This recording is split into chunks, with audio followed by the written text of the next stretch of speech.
师父，我这一生短暂，所有美好的回忆都是师父给的。能死在师父手里，我无怨无尤。幸好没有来世了。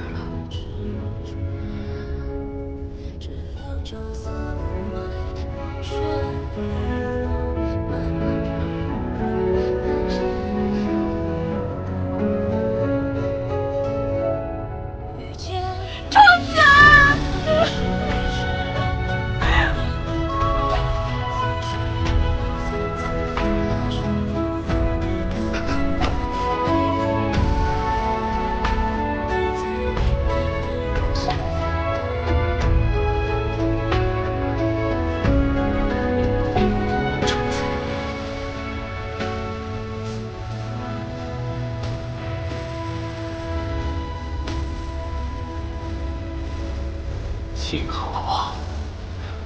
幸好没有酿成大祸。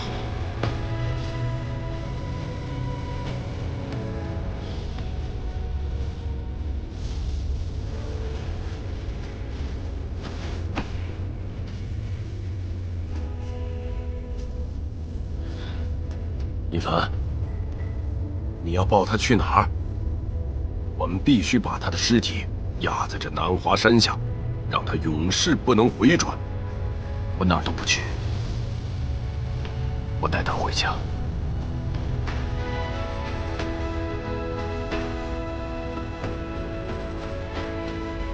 虫子！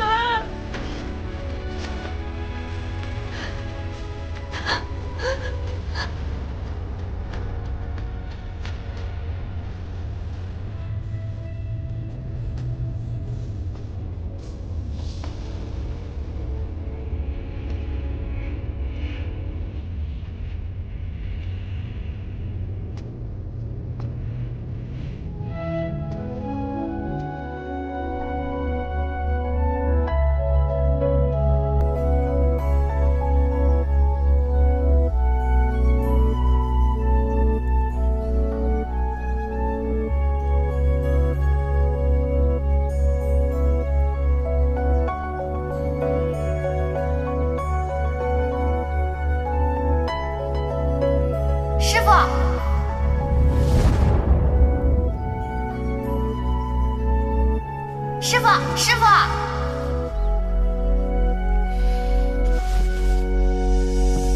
虫儿，我想成为像师傅一样真正的仙人。师傅，你看，好看吗？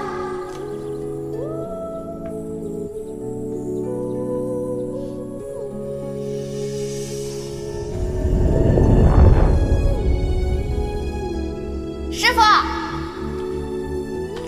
你看，我听你的话在好好练字呢。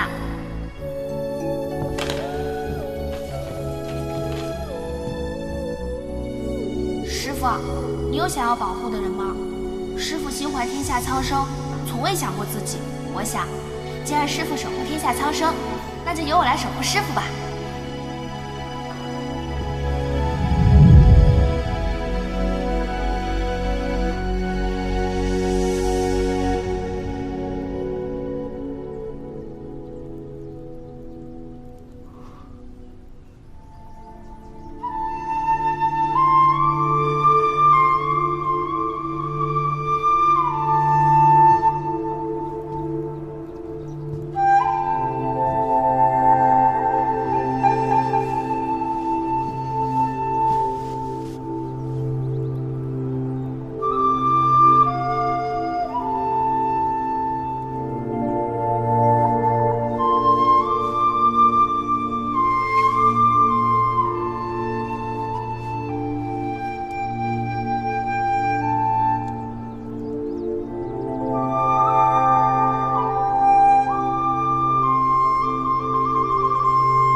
怎么走到哪里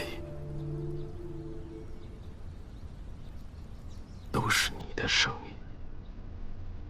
我突然安静下来，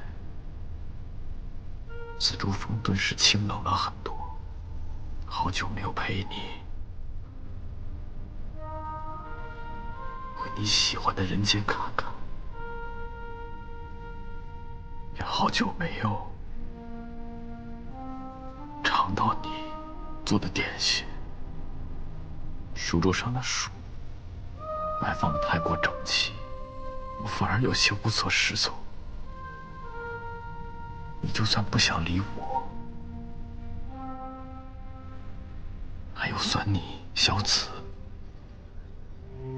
都在等你回来。到时候，你再雕一个小虫子，放在我的雕像旁边，让他们彼此永远陪在身边，不被任何人打扰，好不好？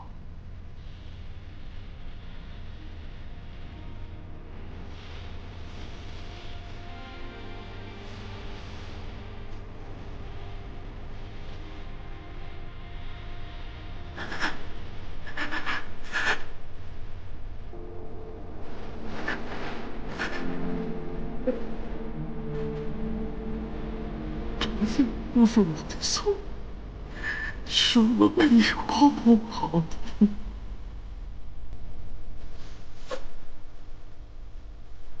我就只能眼睁睁看着你训前我，却不能回礼，我不配当你的师父，不配。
父亲，你莫不是在许我开心？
科尔，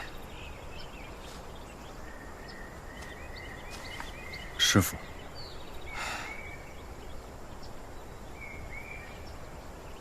你又去紫竹峰了？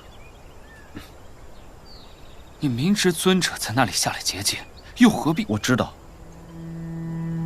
我只是想去见他最后一面，却没想到，有人自己冷血也就罢了，连旁人的哀思也要阻止。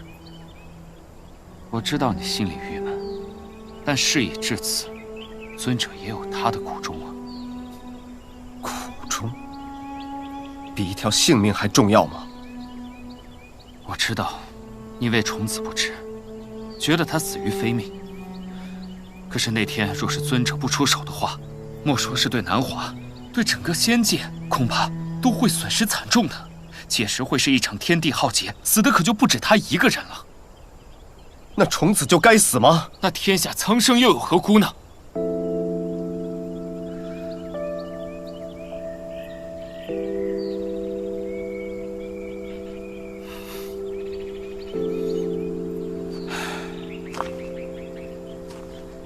对于殷凡来说，6界苍生是他的责任，也是他的枷锁。不论是对虫子，还是对6界苍生，稍有不慎，一步之差，那便是万丈深渊。他心里的苦，是你们无法想象的。他的牺牲也比我们所有人都大。一地而处，我只是觉得，没有人有立场责备他。我不明白，我只恨自己的无能。除了眼睁睁地看着尊者杀死虫子之外，我什么都做不了。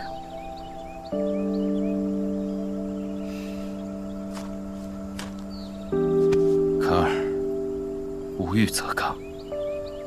既然我们改变不了事实，那就只有强大我们自己。我想，你这段时间也没有心气再去修炼了，不如就趁此好好整理整理思绪，争取在心境上能够有所提升吧。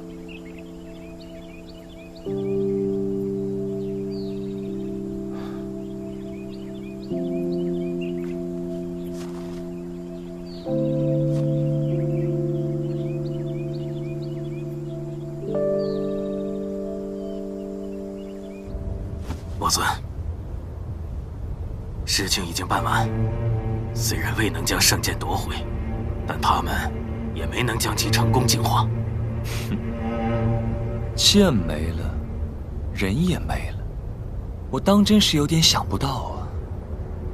那属下再去将剑抢回来，倒也不必。他的确是死了。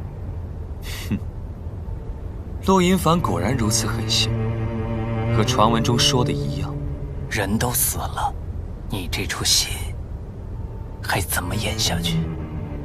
魔尊，那我们下一步该怎么办？继续等。逆伦当初也是3世成，我已经等了这么久，不介意再多等些时候。总有一天，我会带着我的子民，离开这贫瘠荒芜之地，去到我们该去的地方。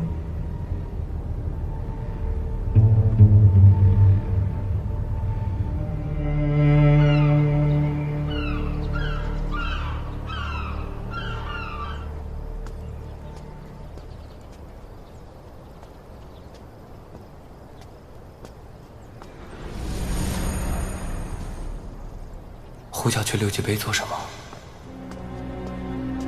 沐月，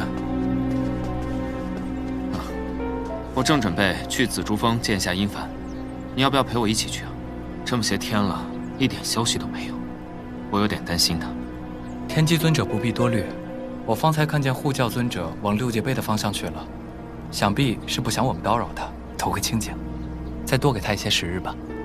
去6界碑？估计是不想让我们找到他。去6界碑，确实是一个清修的好地方。你说的有理，也罢，那我就不去自讨没趣了。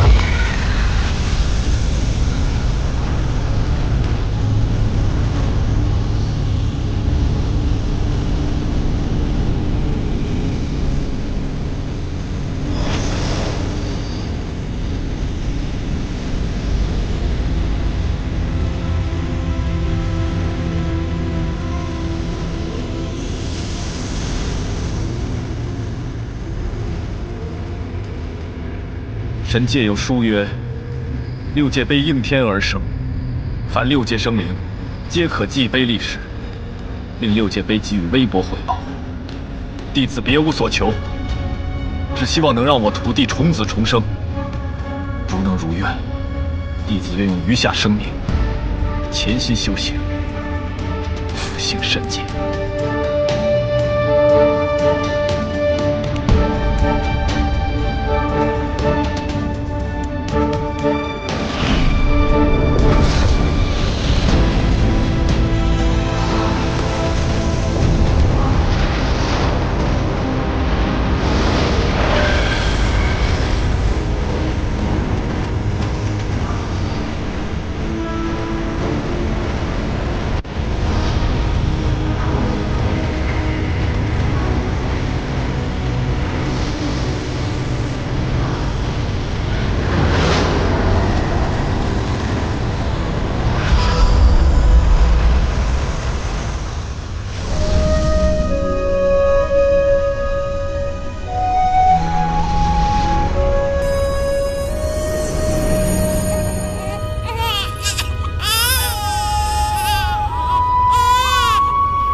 真没想到，有朝一日，浩儿会这般上进。人是上进了，可离封魔也不远了。其实说起来，这些事啊，还是拜某人所赐。其实，此刻最难受的，应该是他本人吧。我从未见过殷凡如此在意过一个人。虫子于他，绝不仅仅是一个徒弟。云姬，要不这时候你去陪陪他？人各有命，我不该趁人之危。更何况，我永远也比不过一个已经离开的人，这样于我，于他，都没有益处。我真是看不懂你俩的关系啊。也罢，你自己的事情，自己定夺吧。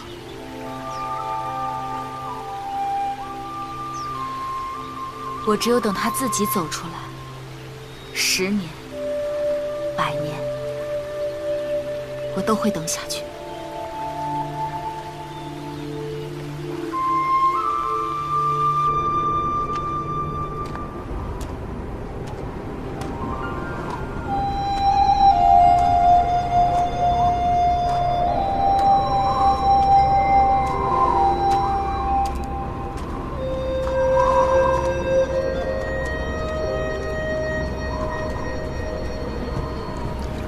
师傅，那不是重华尊者陆音凡吗？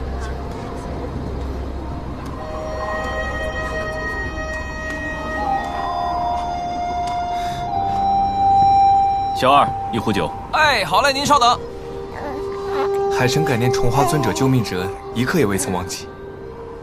你认错人了。尊者且听海神细细道来，您确实未曾亲自救过我的性命，可您的徒弟虫子姐姐可是我的救命恩人。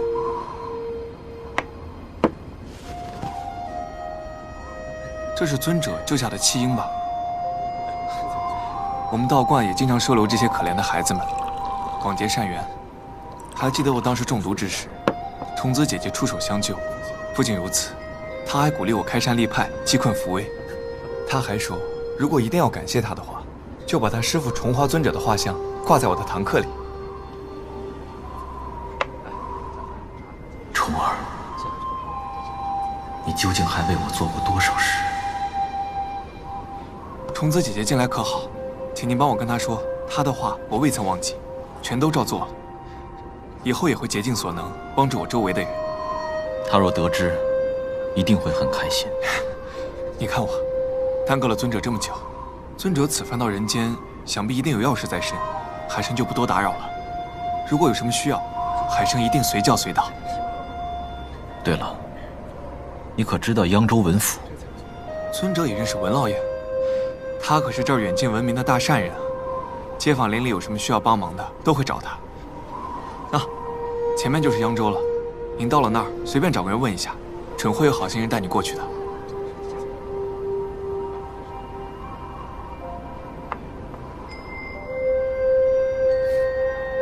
多谢。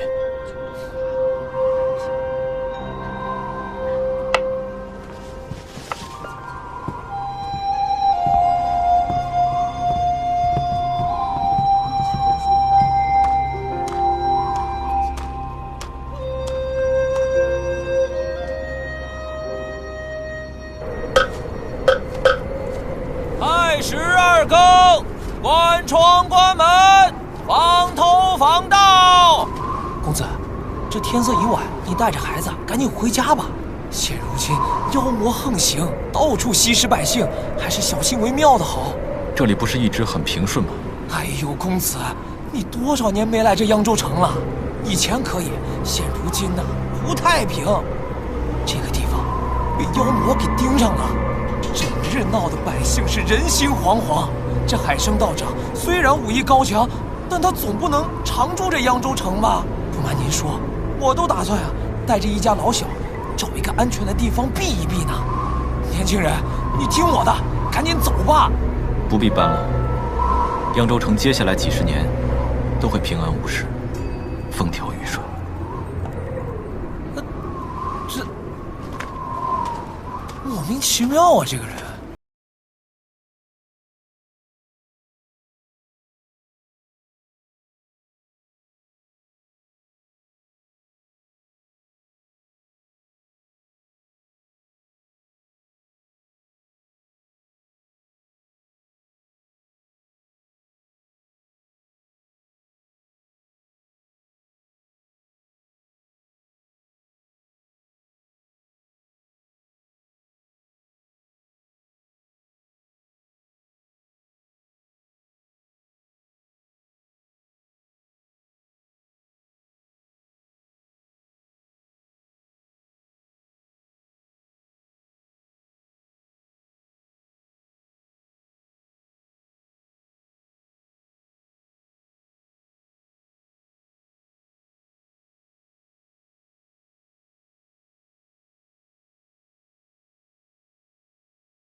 前方便是扬州了吧？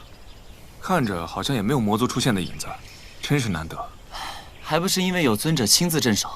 不过这说来也奇怪，尊者对扬州这一块那是格外重视，每次巡视都会特地经过此地。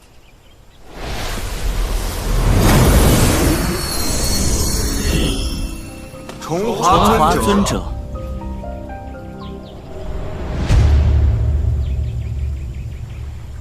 好了，阿紫饿不饿啊？来，吃一块你最爱的绿豆糕。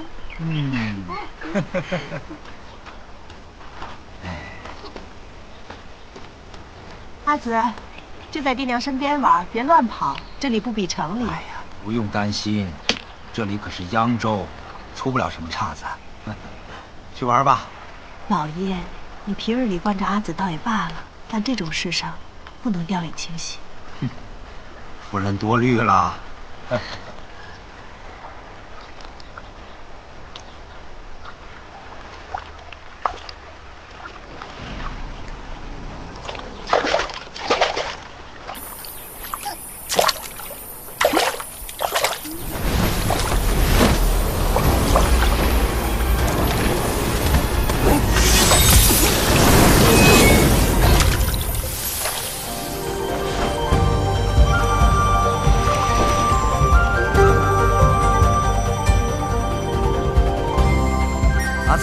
阿紫，我在这里，姐姐。哎呦，我的小淘气，我们回家了啊！哎，走。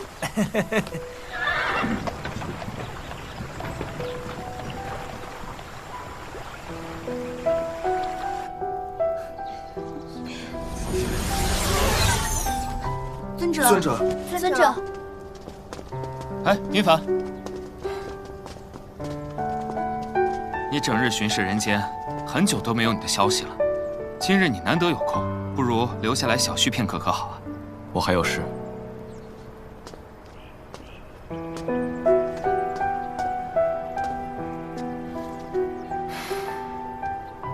听说殷凡将那个孽障的尸体埋在了南华的至阴之处，永绝后患。做得不错。哎，你知道吗？自从那个孽障死后，殷凡算是彻底的成长了。你看，有点仙尊的样子了。是福是祸，有未可知啊。当然是福了。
文大小姐，文老爷的病怎么样了？文大小姐，上次我们送的草药有没有用啊？要是有用的话，我再到城外的山上去采一些回来啊。现在扬州城外也不安全，还是小心些为好吧。文老爷德高望重，平常与人为善，又有仙尊的庇佑，肯定会安然无恙的。对啊，是啊。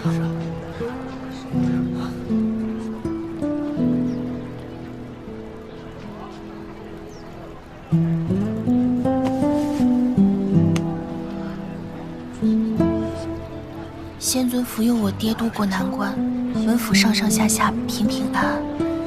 文子渊每年都来供奉，身体力行，继承仙尊风范，日日行善，造福天下。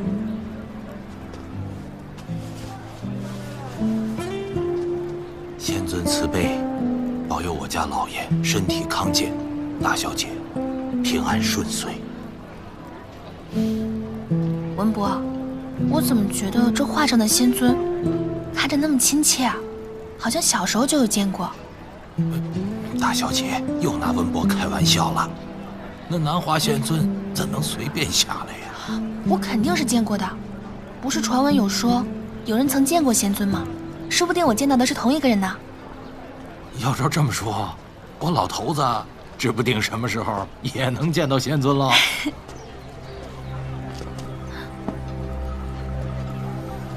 哎，这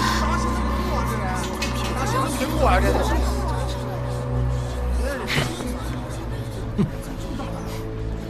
你们不会当真觉得这有仙尊庇护？哪里来的狂徒？说什么呢你？赶紧放下！再这大放厥词，对仙尊不敬，你会遭到报应的你。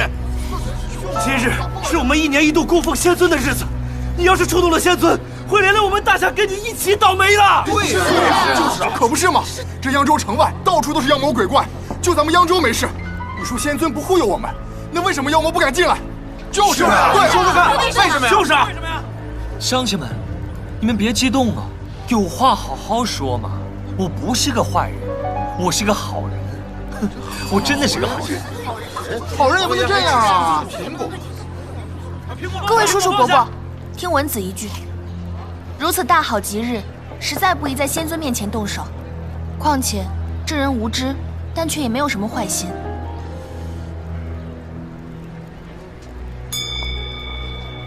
你还是赶快走吧，这里不欢迎对仙尊不敬之人。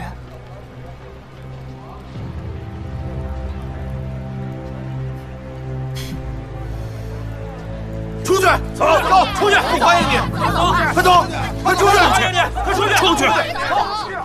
这撒野。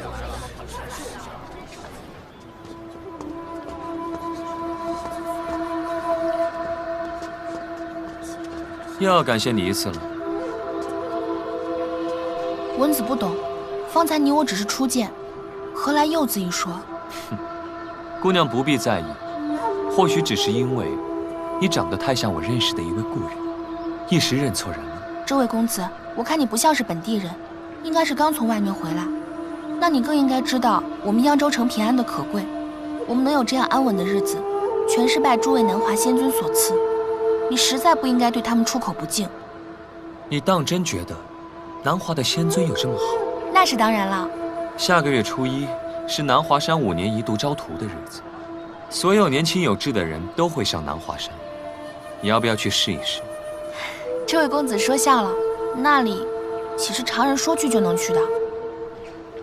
若是你的话，一定可以。好了，你别再说胡话了，我还要收铺子，你也早些找个地方安置一下吧。我是个好人，我不会骗你的。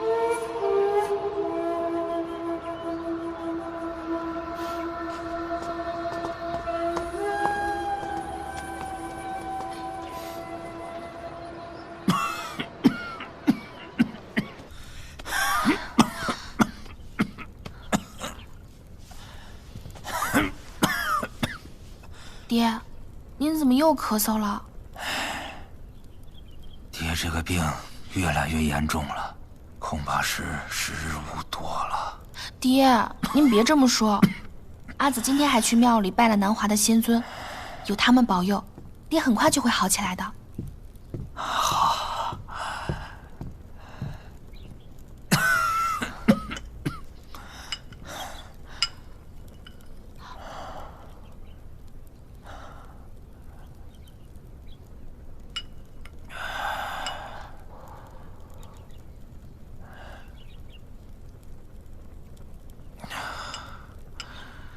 爹没什么可遗憾的，只可惜你娘走得早。如她现在能看到你独当一面的样子，不知该有多欣慰。爹，您就好好养病，家里的事儿都交给我，我一定会替您看好这个家的。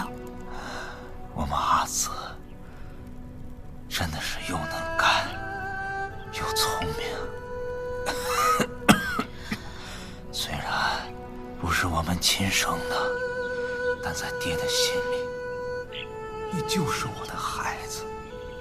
阿紫本来就是一个没人要的孤儿，是爹娘把我养得好，真心待我，这些阿紫都记在心里，永远都不会忘。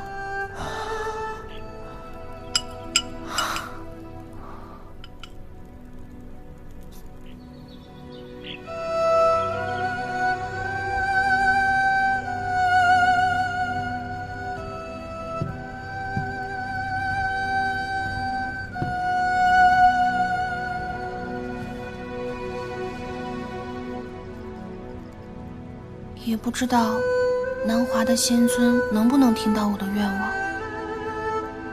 不过儿时救我的仙尊的的确确和今日的画像十分相像，也不知道他们住在什么样的地方，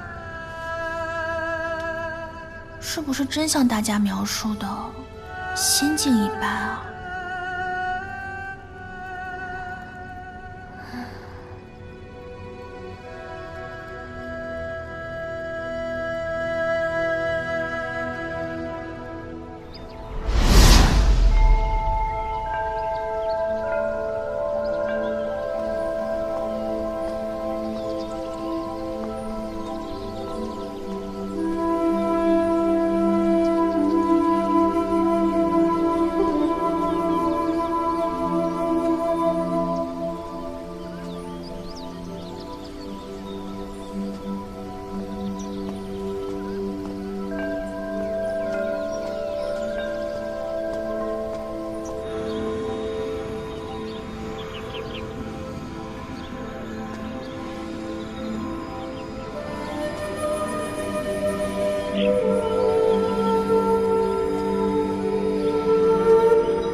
二姨娘这账目做得不清不楚的，数字都对不上，简直差得离谱。还有文玉，这上学的年纪，花钱竟如此大手大脚，这铺子不能再给二姨娘了。大小姐，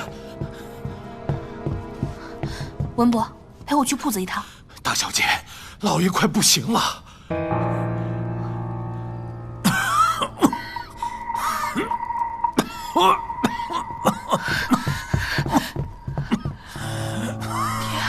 爹，爹，阿紫，你不用太难过，这一天终究是要来的。爹，你不要再说了，不要再说了。你那个吊坠儿，当初就在你的襁褓里，它很有可能跟你的身世有关。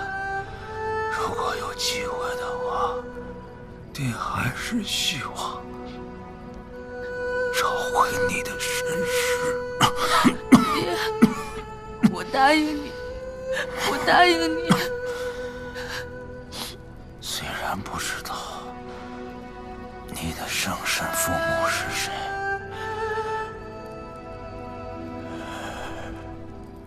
但爹能看得出来，不一样，你绝不是普通人。爹也知道，二娘和你妹妹待你不好，可如果没了你，我们文家就要毁了。爹，阿紫，你的命一定要握在自己的手里。爹走以后，你一定要好好的。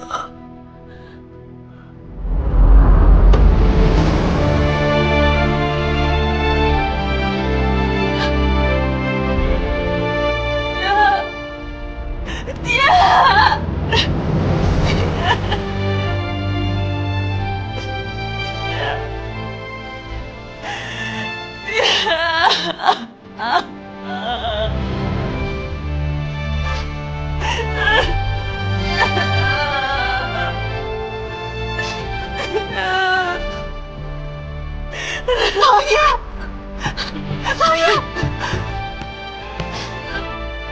走开！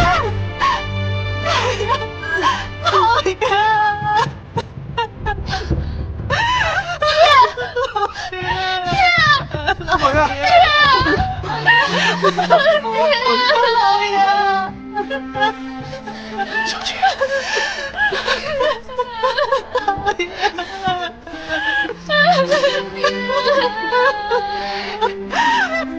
老爷，你说我们娘俩怎么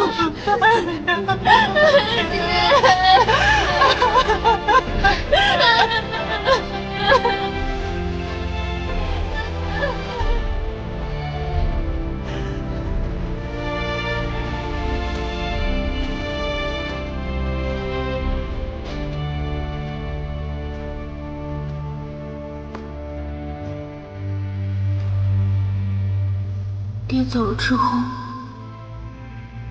只能靠自己了。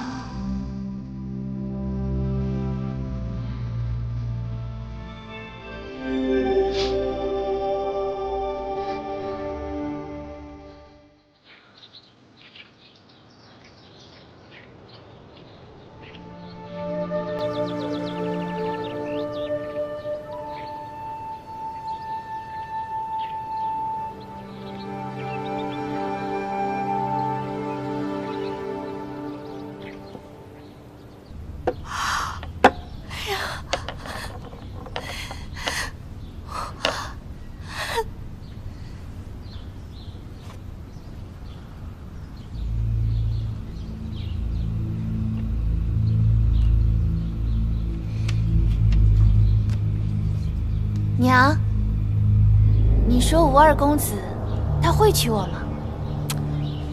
怕什么呀？这对方下的聘礼就是给文府大小姐的，这娶你有什么不对呀？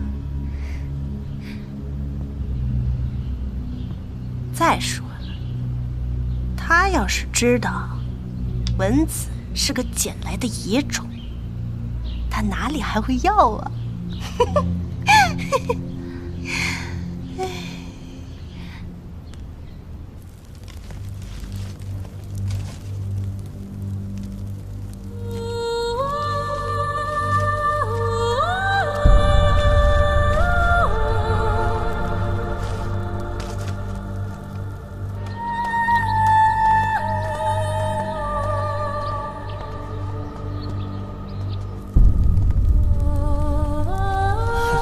这世伯怎么将这个野丫头许配给我？我要娶的可是文家的嫡女，这文子我是要不起的，我要退婚。二少爷，这我们家阿玉，这确实是实实在在的文家嫡女呀。可是我听说，文府现在是文子在当家，我娶了你家文玉，对我有什么好处？这文府能让这个野种当家？况且，这文府的一切现在都是我说了算呀。我也知道，这二少爷在吴家是被大少爷压一头的。吴老爷又严厉，这醉香楼还差了不少钱吧？二少爷，这文府可是有不少的花瓶啊、古董啊。二少爷尽管搬去，就算是给文玉的嫁妆了。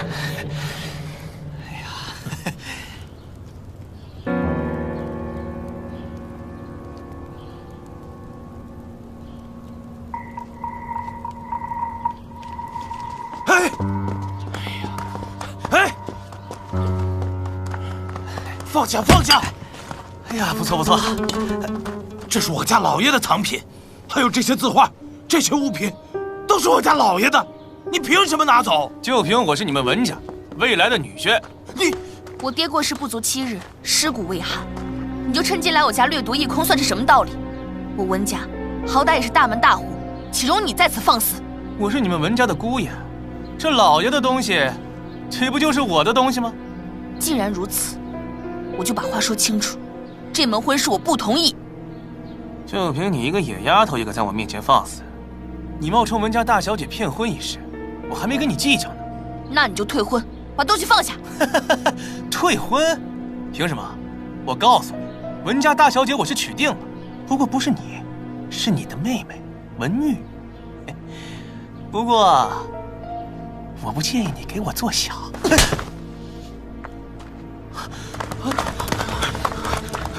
你们敢？是我让吴少爷来帮忙搬运杂物的。咱们都是自己人，千万别伤了和气。杂物，这些都是我爹的心爱之物，怎么就成没人样的杂物了？先是向我要走了账本和库房钥匙，现在又变卖我爹的东西，接下来是不是就轮到我了？二娘，你是不是有些太着急了？有意思，你爹？他算是你哪门子爹呀？你都不算是文府的人，就是一外人。我现在在处理文府的家事，你有什么资格说话？娘，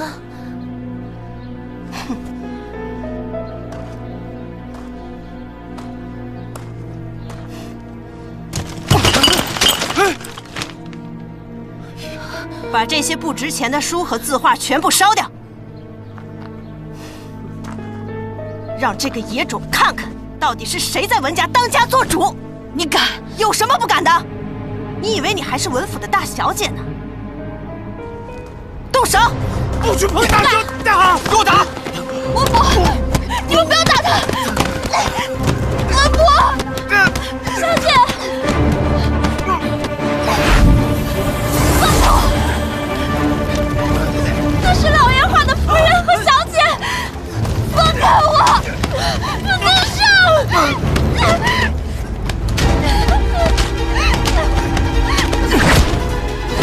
不要打了！西区，西区，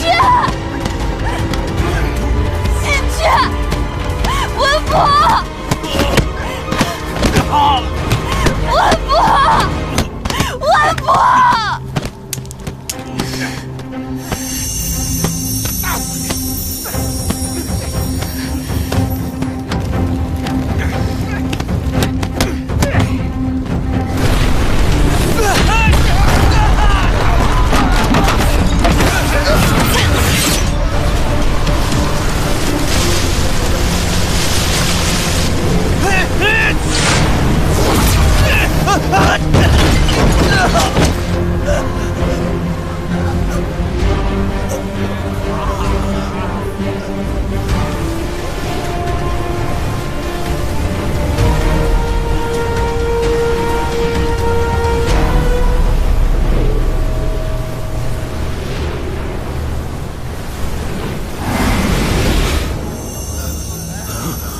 爹，今天是您下葬的日子，阿紫是来跟您道别的。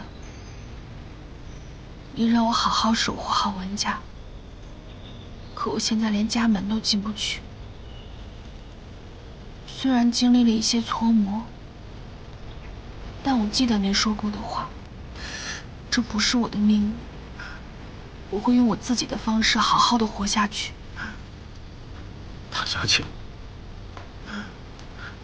是我没有。文博，这不是您的错。或许像我爹说的那样，我生来注定就不是平凡的人。天地这么辽阔，总能有我的栖身之处。下个月初1是南华山5年1度招徒的日子，你要不要去试一试？文博，我想去南华，我想学习法术，这样即便我不在你们身边，也能好好守护你们。况且，我也想看看画上的仙尊，是不是像传说中的那样。大小姐不是见过仙尊吗？你们生来就有缘分，定能心想事成。文博之前不是还不信吗？我信了，信了。文博，我要走了，您照顾好自己。大小姐，我舍不得您啊。我也舍不得文博。我爹走了，我就只剩您一个亲人了。可人总是要学着独立的。我长大了，我可以的。女孩家独自外出，万事要小心。如果遇到什么困难了，就回来找文博，文博就一直在这守着老爷。啊。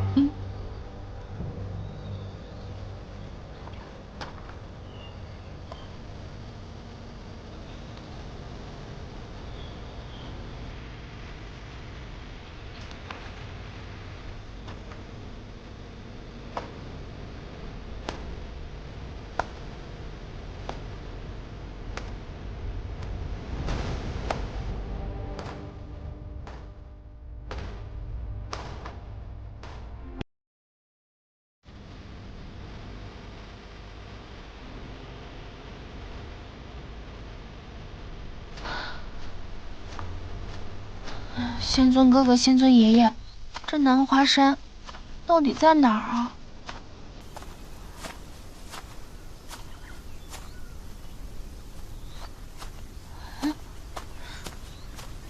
是你？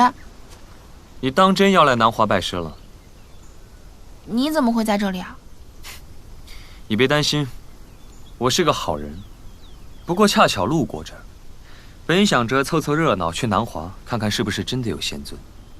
那你能不能告诉我，这2条路，我该走哪条啊？这条小路通往南华，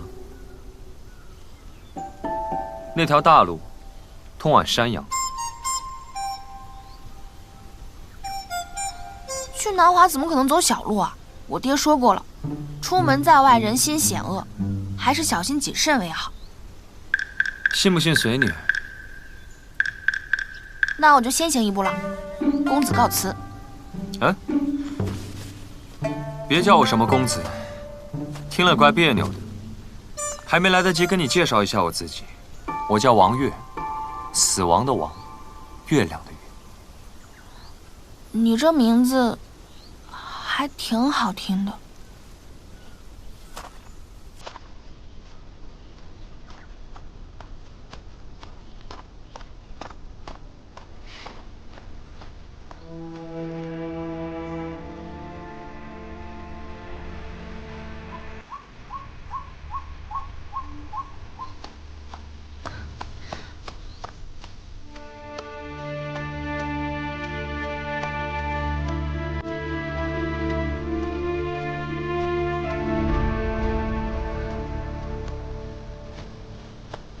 怎么又回到这里了？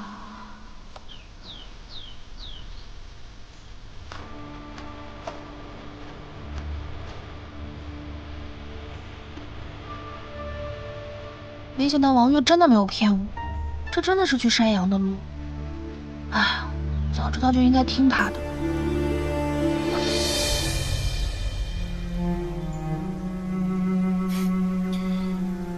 我说我是个好人，他似乎不太相信。你竟然好意思说自己是好人，明明是故意的。不过，只是长得有几分相似。你确定是他吗？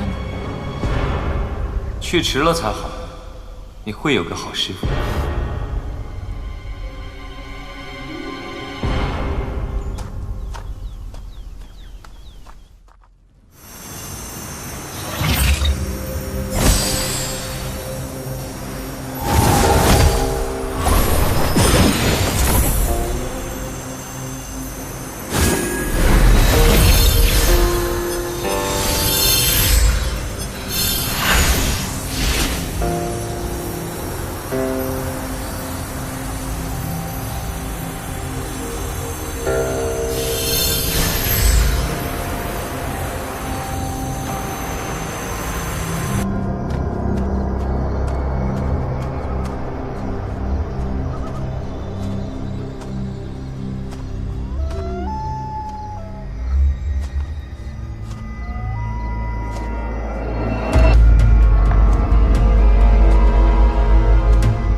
文博，别走！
是你，果然是你。传说中必有央州的仙尊，是你对不对？我小时候还见过你，可别人不信，但我知道一定是你。我当时都快被吓死了，我以为我就要死了。是你救了我，对不对？你就是南华的崇华尊者，我说的没错吧？没想到这么早的事情，你还记得？我叫文子，昨晚遭遇不测，幸得仙尊哥哥相救。小虫子后，又成了小蚊子吗？对了，仙尊哥哥，可以带我去南华吗？不可以。温子本就要去南华拜师，既然有缘遇到了仙尊哥哥，不如就在这儿拜仙尊哥哥为师吧。我为什么要收你为徒？崇华尊者庇佑扬州，若是没有仙尊哥哥，文子不会平安成长。我想向仙尊哥哥学习法术，想像你一样帮助弱者，扶助正义。仙门不比人间自由，且身不由己。我不在乎。你既然知道我是谁，你可否知道我不收徒弟？仙尊哥哥从一开始就没有拒绝我，只是问我理由，这就说明仙尊哥哥心里是认可我的。没想到你竟如此这般伶牙俐齿。我厉害着呢。可一旦跨入南华，你就得舍弃你的全部，包括自由。只要和仙尊哥哥一起，我愿意。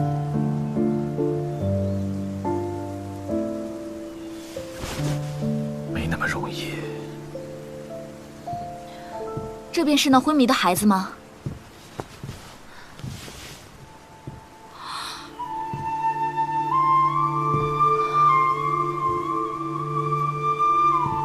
殷凡，你……仙门的女子果然不一样，气质脱俗。她被魔族围攻，受了惊吓。劳烦卓仙子。醒了就趁热把药喝了吧。我特意加了些蜜露，应该不会很苦。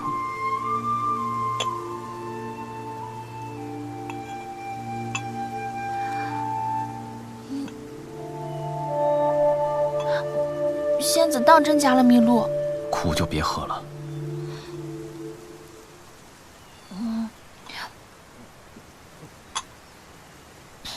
哎，还有一点没喝完。来，一滴都别剩。我熬的药量都是定好的。哦。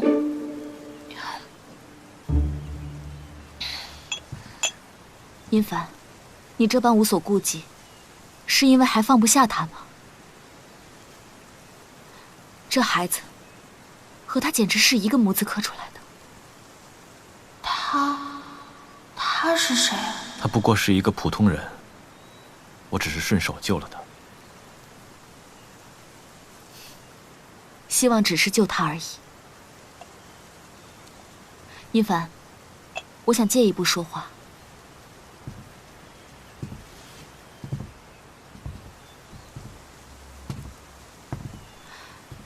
我看他好像想要拜你为师，云姬觉得，这对于他和你而言，恐怕都不太适合。这是我的事。我这是为你考虑，把他带在身边，你就不怕又惹出什么非议来吗？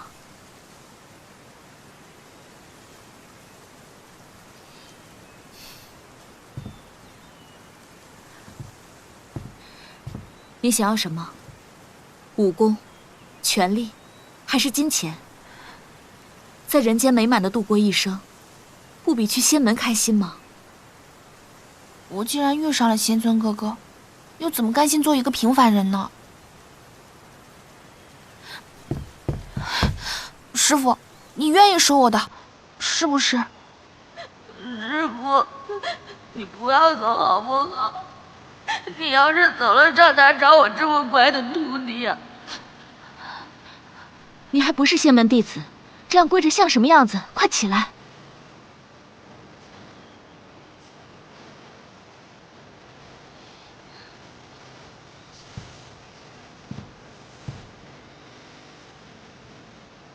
跪下，跪下。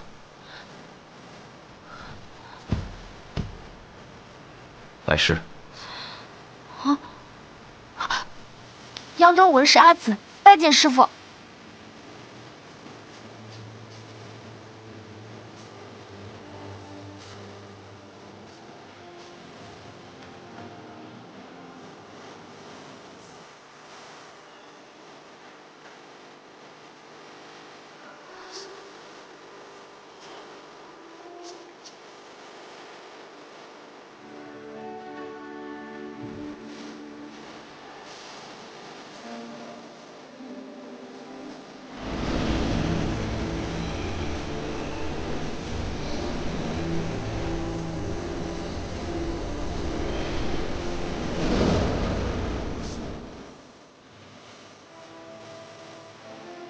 为师骆阴凡，号重华，你既拜在我门下，须恪守门规，凡事以南华的安危为重，以天下苍生为念，不得做出违逆之事。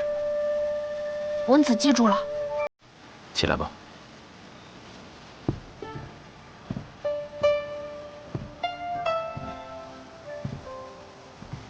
若仙子，如你所见，他现在是仙门弟子了。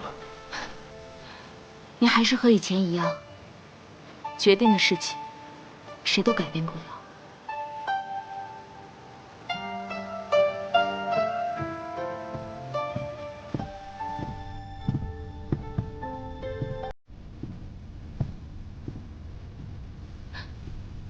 她只是一个资质平平的普通少女，只不过和你徒弟有着一样的面容，你就要带她回南华。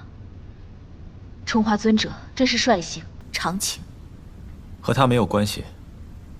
文子姑娘举目无亲，且正巧去南华拜师，我只是顺手之劳而已。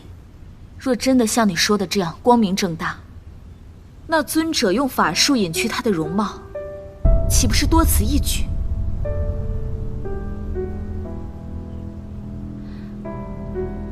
纸包不住火，一旦南华上下知道了她的真正面容，你觉得这个姑娘又该如何在南华自处？我自会有其他办法。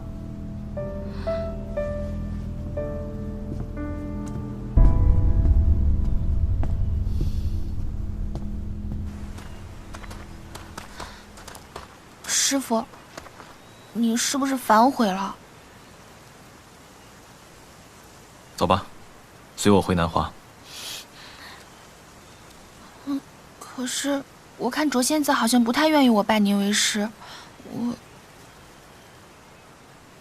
你不用想别的事，从此以后，你只需要听我一个人的话。我听师傅的。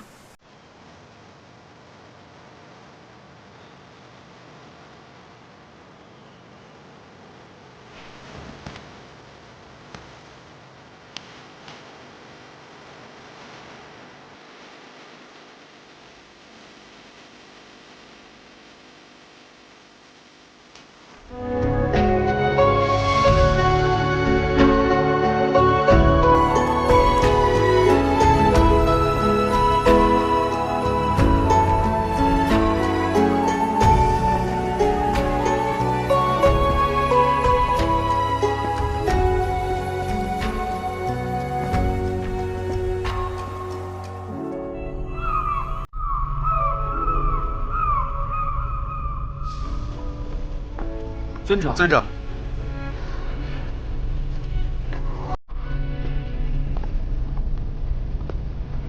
这事尊者，尊者，去吧。是。雨多，你看这事儿。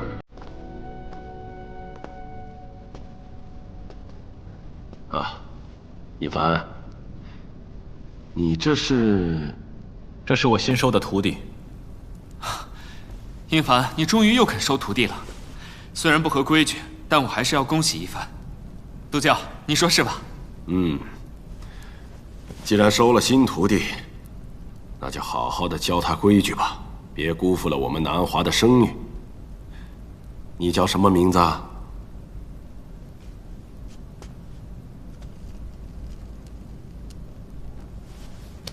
文子拜见各位仙尊。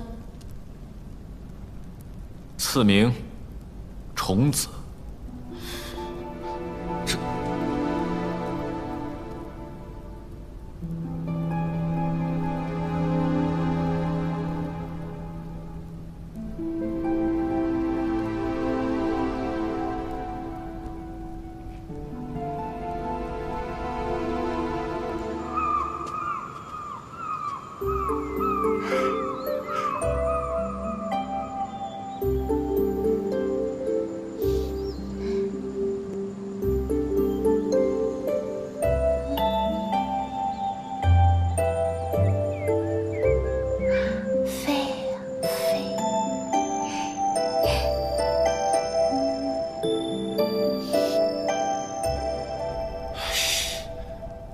非得要给他取这个名字？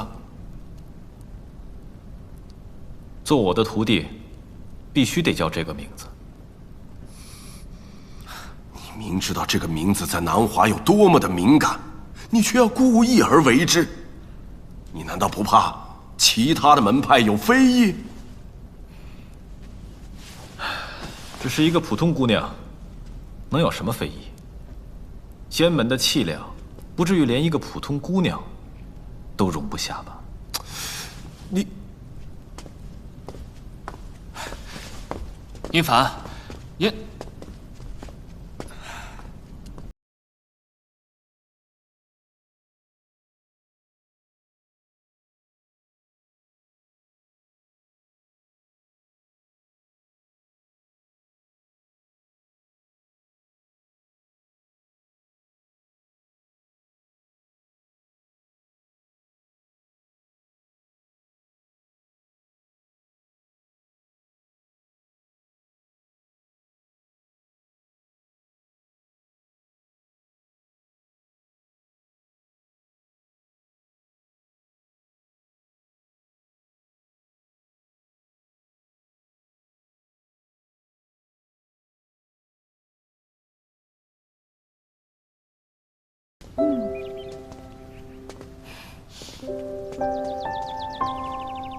应该是尊者新收的徒弟。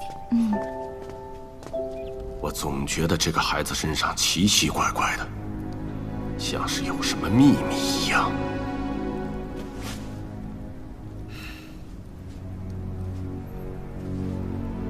只是个寻常孩子，没有什么不干净的东西。督教放心，并无大碍。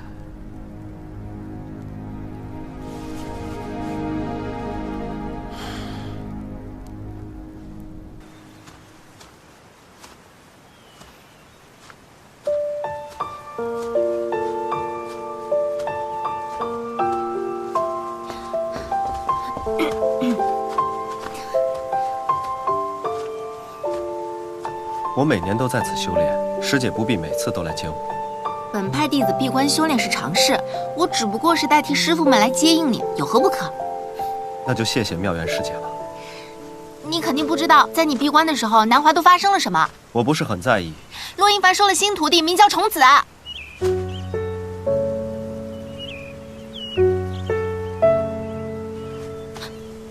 洛英凡居然给新徒弟起名叫虫子。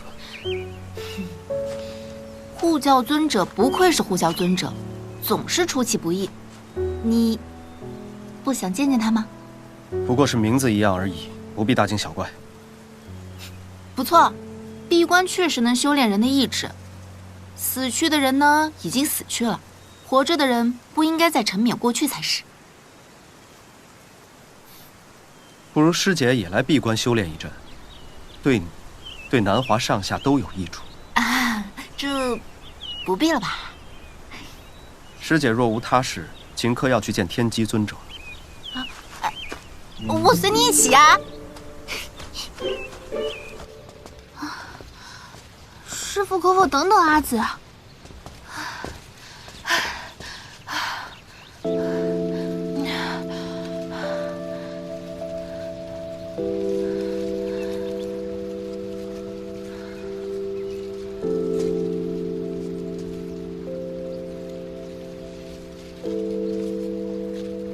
走吧。